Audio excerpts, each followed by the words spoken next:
Hi everyone, welcome back to One Data Wizard. In this short lesson, we'll learn how to use aggregations in SQL. In the end of this class, you will be able to use aggregate functions to summarize data, write group by queries to summarize per category, use having to filter grouped results and explain the difference between where and having. For this class, we'll use a simple orders table with the following fields. Order ID, which is unique per order. Customer ID, which is who placed the order. Total amount, which is the order value. Status, which can be paid, canceled, or pending. And order date. You don't need real data to understand the patterns. Just focus on what each clause do. SQL has many aggregation functions. They take many rows and return one summary value. The most common ones are count, counts rows. Count column, counts non-null values in that column. Sum, total. AVG, average. Min, max. Smallest, largest. In the figure, both queries returns one row.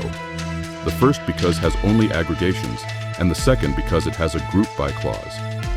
Aggregates are perfect for KPIs, total orders, revenue, average, and order size. The group by clause splits your data into buckets and runs aggregates per bucket, summarizing the data per category, one row per group, where each group is related to a column. Think total revenue and total orders per status per customer. Also, keep in mind that when you have fields and aggregates, the group by clause is mandatory. In this case, you need to explicitly mention customer ID and status in the group by clause. The reason behind that is very simple. Ask yourself the following question. For each customer, there are many order dates. Which one should SQL display?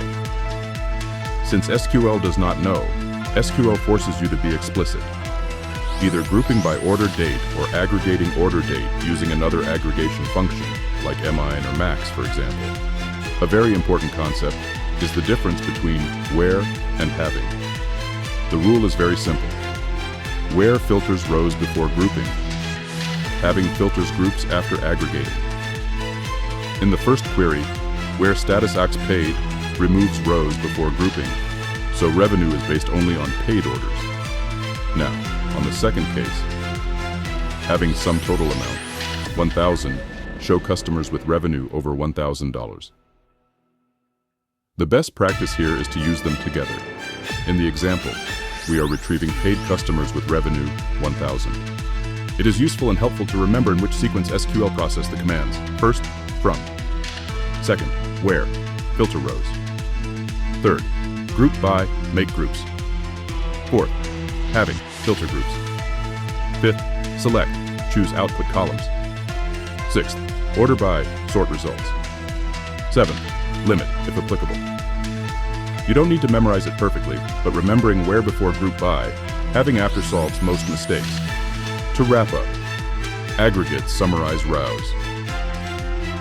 Group by gives you one summary per category. Where filters rows before grouping. Having filters groups after aggregation.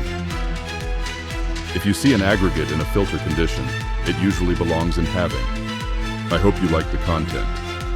If yes, provide your like, subscribe to this channel, and share with others. See you in our next class.